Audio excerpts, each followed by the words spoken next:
So everyone, today I'm going to be getting back to work on the RB. I want to get it sealed up again so that I can stop it looking like a bit of spare meat that's been left in the fridge for ages.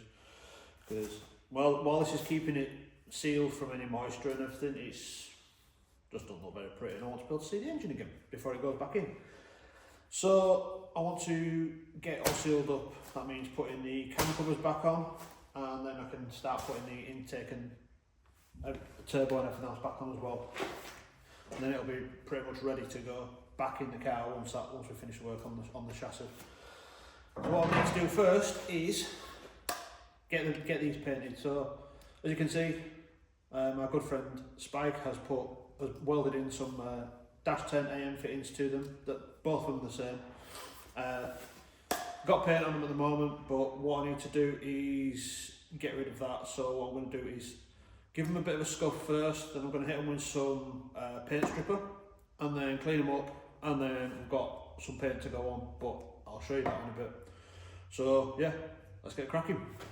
First thing I'm going to do is give them a bit of a scuff with this Scotch Brite pad. It's supposed to help the paint stripper kind of get in there and pull the paint away. So we'll see how it goes.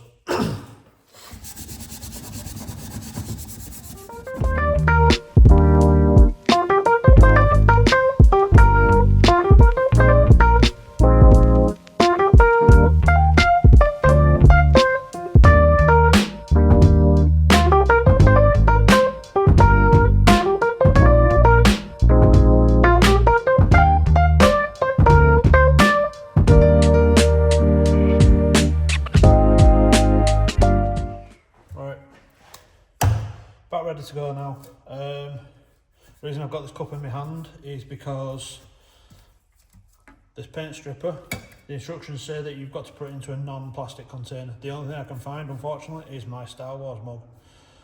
I really don't want to have to sacrifice it, but it's the only thing I can find up here, and I'm not going out to come back again, so you know, I just have to make do for now. I'll replace the cup later on. Oh, that's an interesting. What the heck?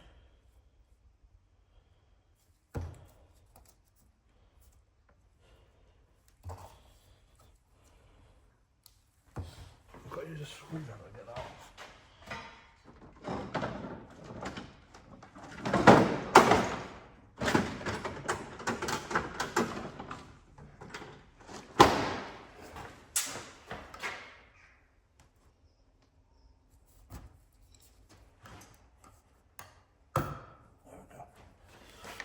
Right, here goes. Blip, blip, blip, blip, blip, blip, blip.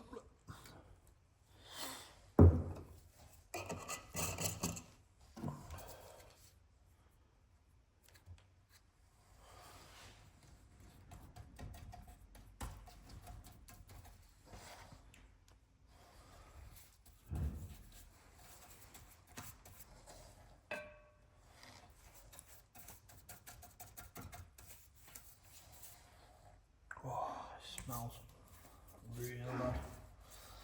I'm not going to say what it looks like because YouTube will probably do naughty things to me, but I'm pretty sure you can see what it looks like for yourself.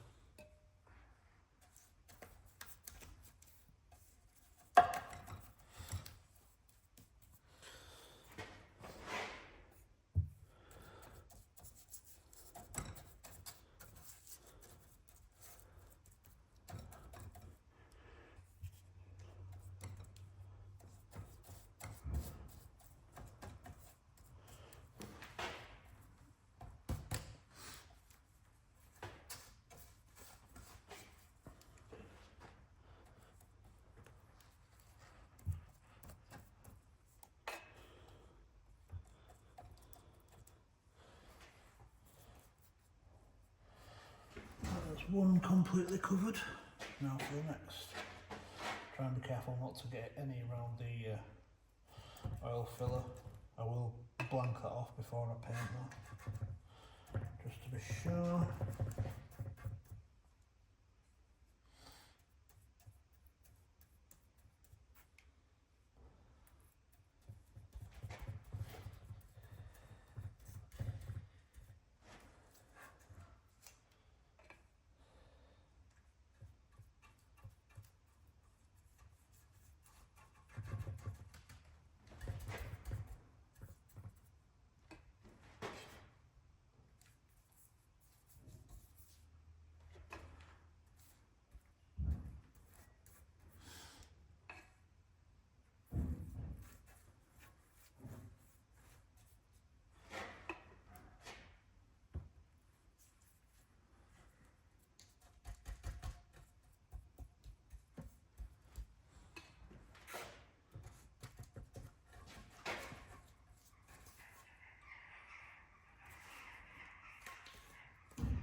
Right. Got to leave that for 15 minutes. So I'll see you in 15 minutes. Right, 15 minutes has passed, so let's see what we're left with.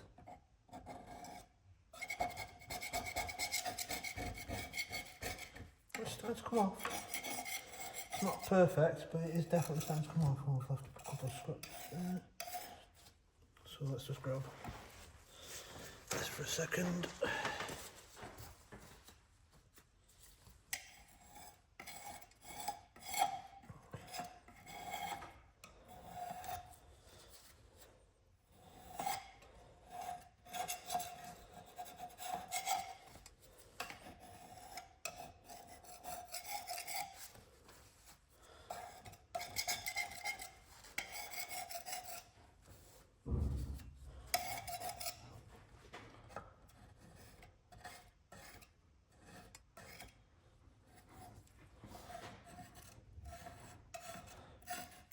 So you can see in the areas where I've actually put more on, it's coming off a bit easier.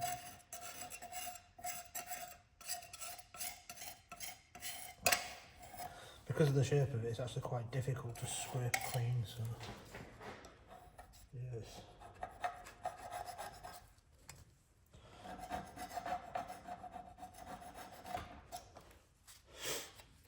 Not the easiest job, but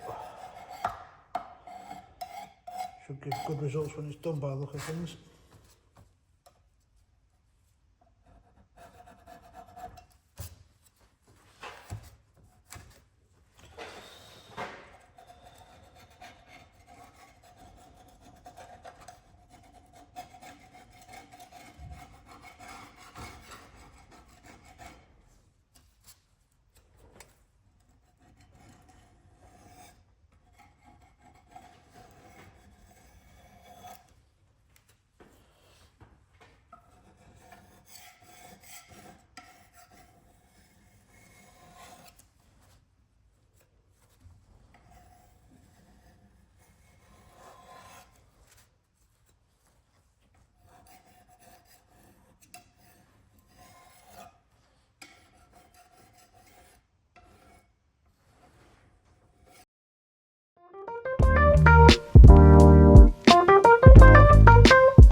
Right, time to hit them with some extra primer.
So as you can see, the cam covers, rocker covers, what I'm really want to call them, they're all painted up now in wrinkle black.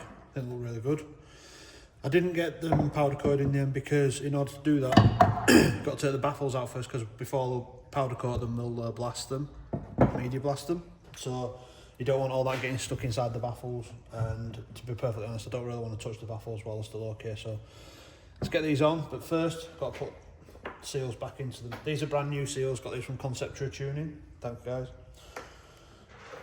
So just got to press these in. I can get it lined up.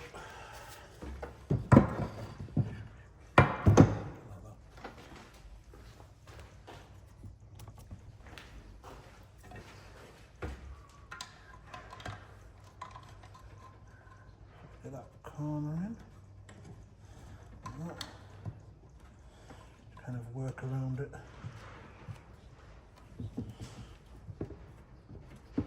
One down, one to go.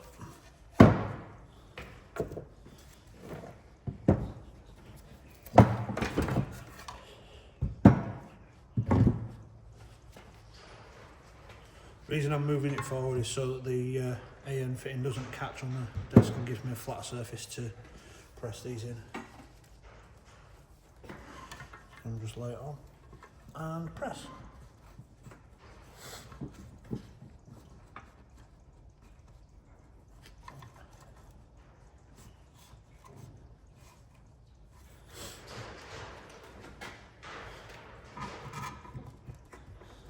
I mean, they will, as long as they're seated, they will press in properly once you screw them down, but it's just making sure they're properly seated before they go on. Right, so that's both of them done, so let's get them on the engine.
It's fucking teeny weeny. I know. I'm starting to worry that it's not going to work now. So I always put a bit of airline oil on there. Okay. Just to help it along. Yeah. Because it's not on a pressure line. Yeah. It's just a case of screwing it in, isn't it? Say adjust, it's still going to be tight because it's going into the fat rubber line.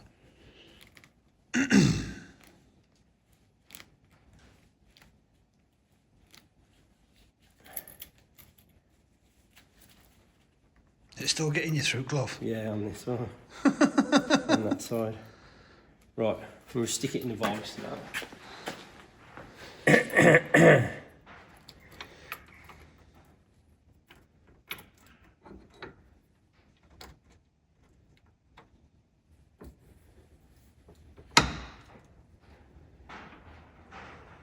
Right, and then that might actually be the -10 spanner.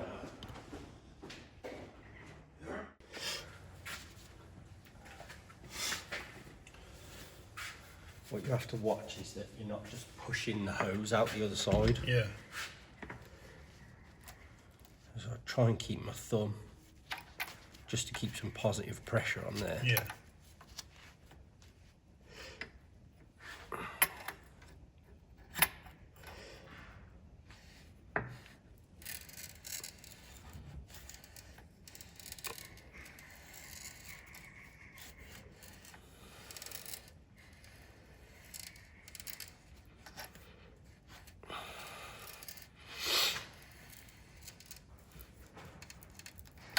Did you cut 7? Yeah. Yeah.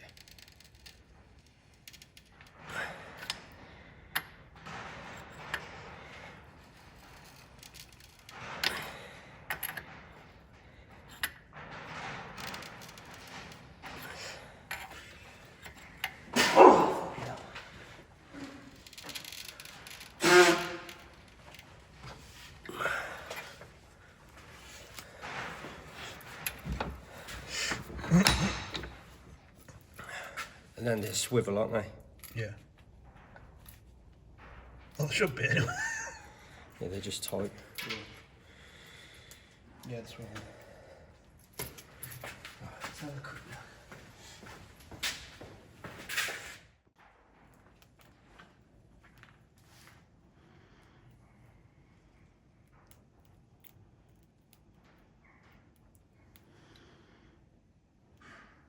That's the part I always hated last time I made iron lines. Yeah, Trying to get those bits in. it is the worst bit, but if you just walk it around. Always end up stabbing yourself right under the fingernail. Yeah. It's quite easy once you've got it in there. Yeah. It's just getting it started, this issue. There you go, same thing as before.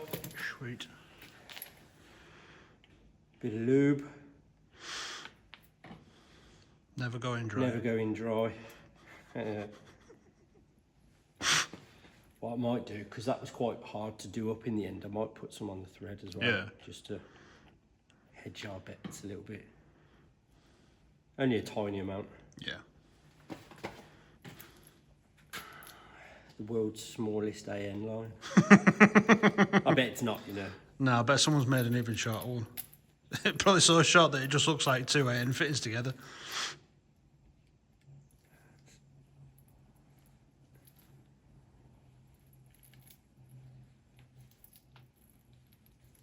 That's got it.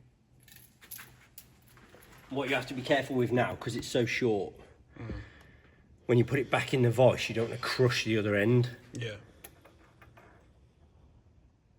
See if we can line them up. I don't know whether I can twist that now. Okay.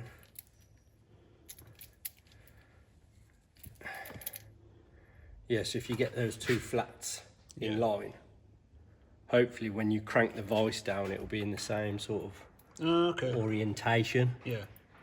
So is that fitting on the vise made for AN fitting? Yeah, yeah. Oh, So okay. you see all the triangles cut Yeah, out of yeah, it, yeah. and it's aluminium, so it's just an AN soft jaw basically. Right, okay. but I've seen they're made for doing this. there's a certain element of you're always going to mark them, Yeah. but this leaves a lot less of a mark. It's like if you use a steel spanner, you're going to fuck them up. Oh yeah. I think ones I had for my catch can, they're absolutely wrecked. See the beauty of this now as well, because we're holding that end and that end. You don't need to hold it. I haven't got to worry about the hose pushing. Yeah. If anything, it's only going to push inwards more. Yeah. So then, see, that's much nicer with the oil on the threads.